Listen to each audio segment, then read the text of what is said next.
Hello everyone, this is Yvonne, and today I'm gonna talk about the similarities between the music video, which is Riverside by Agnes Obel, and also the poem I Wander Lonely as a Cloud by William Wordsworth.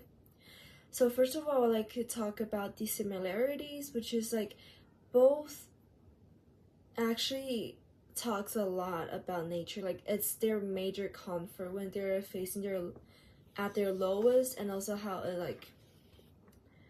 it's their emotional comfort and like how they rely on it a lot. So in the music video it says, "Go to the water so very near, the river will be your eyes and ears."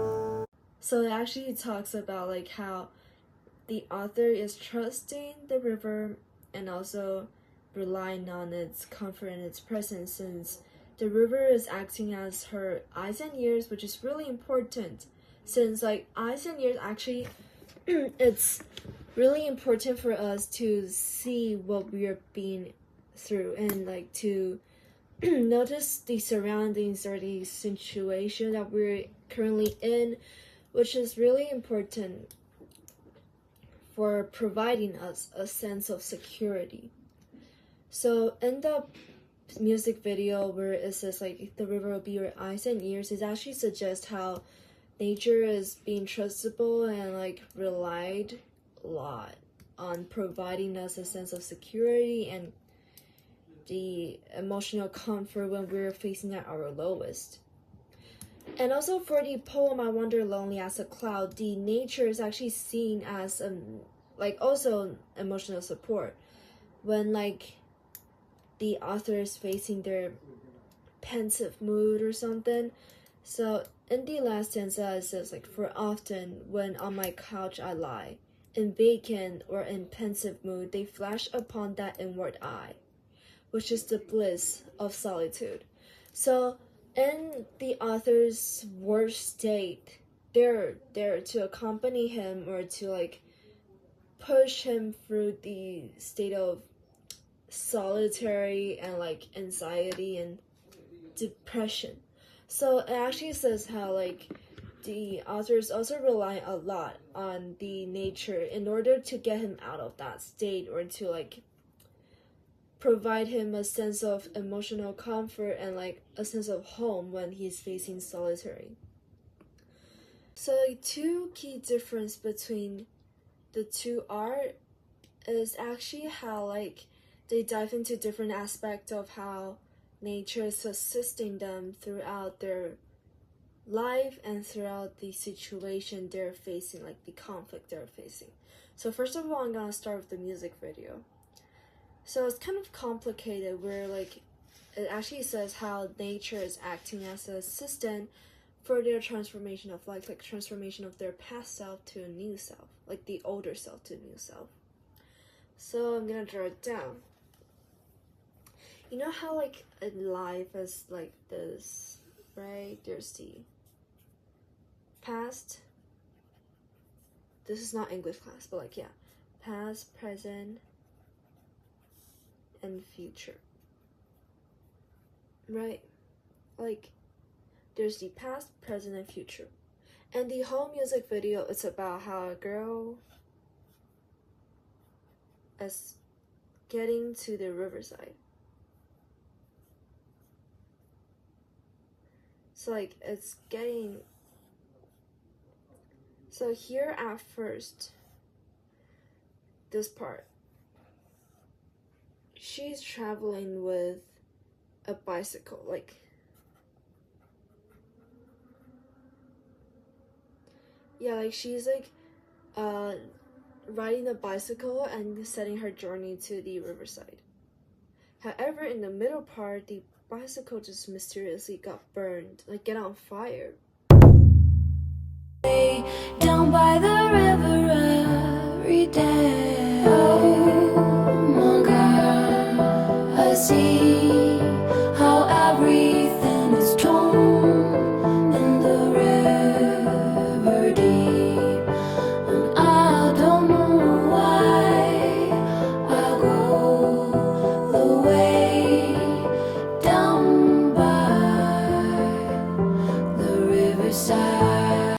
So the abandon of the burning bicycle can actually be seen as like how she's working toward like abandoning her past.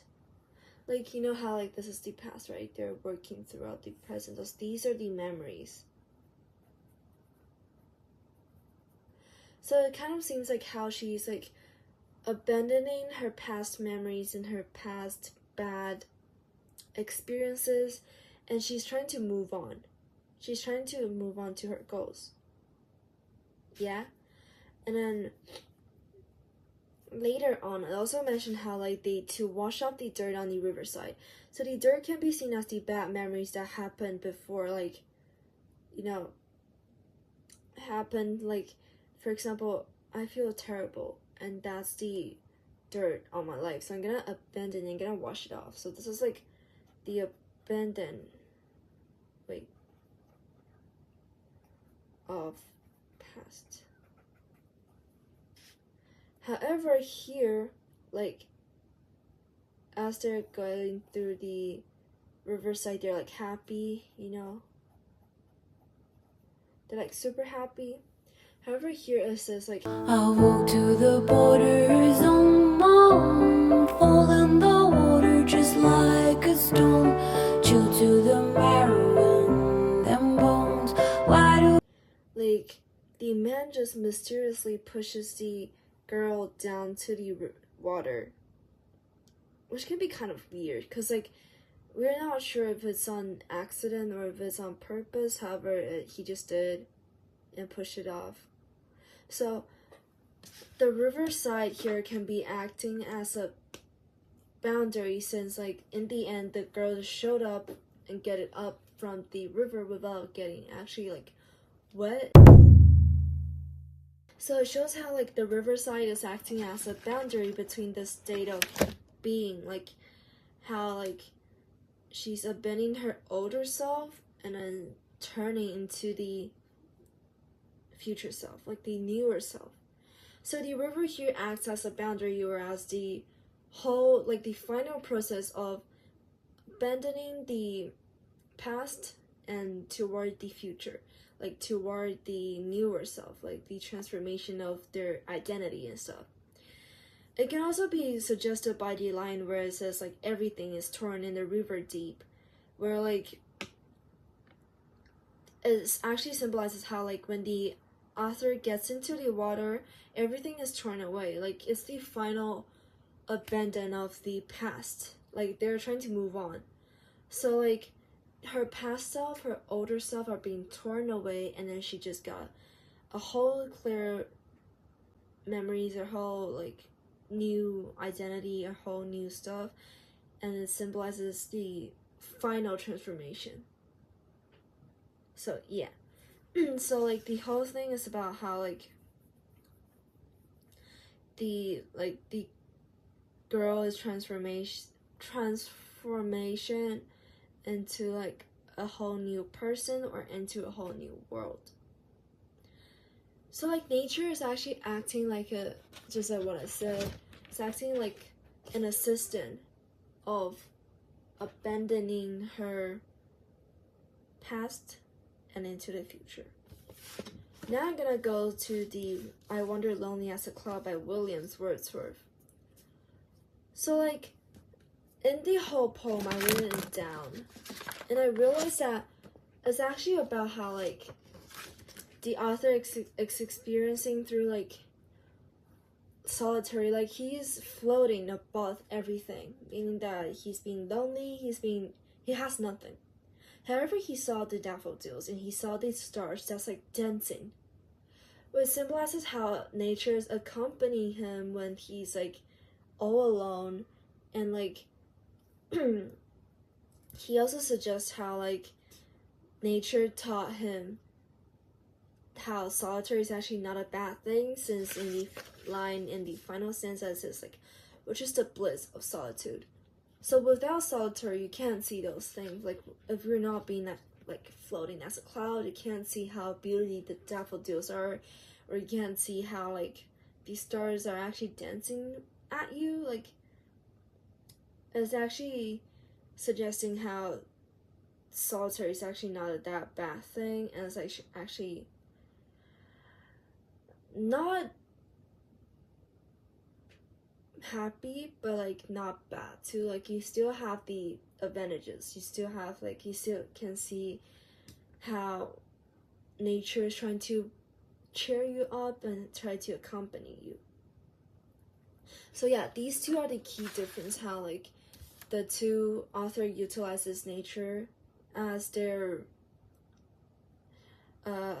assistant of their life, for example. So just to summarize, in the music video it says how like the nature's being an assistant for their transformation, while in the poem it says how like the nature is acting as his assistant and also acting as like accompanying him through his hardest.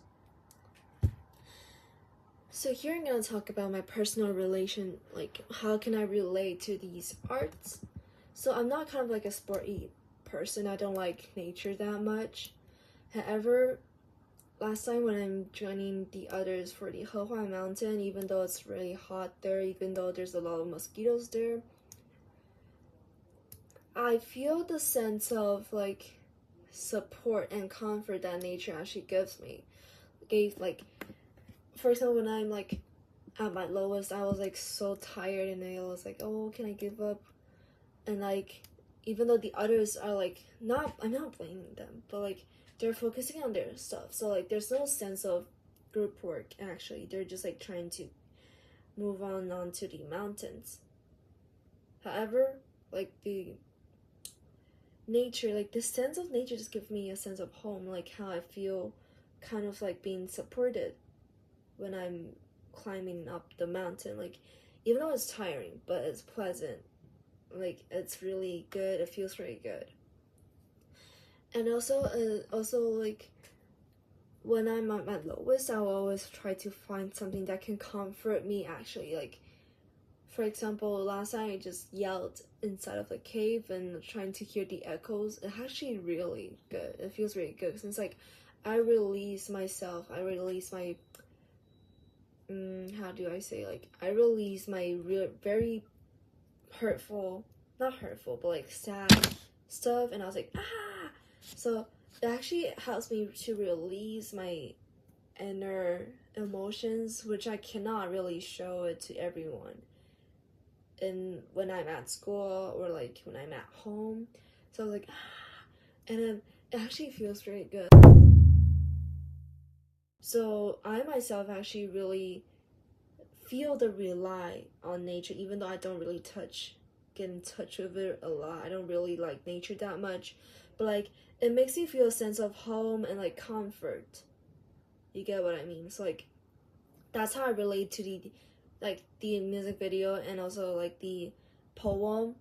And also I learned how like the nature is actually being really not like really important, but like how like it can actually support the people throughout their life, like the transformation, for example, or like how the it acts like an assistant that pushes you throughout your life, like you need to give up the past and move on and something like that. So yeah, that's what I learned from these two art, and thank you.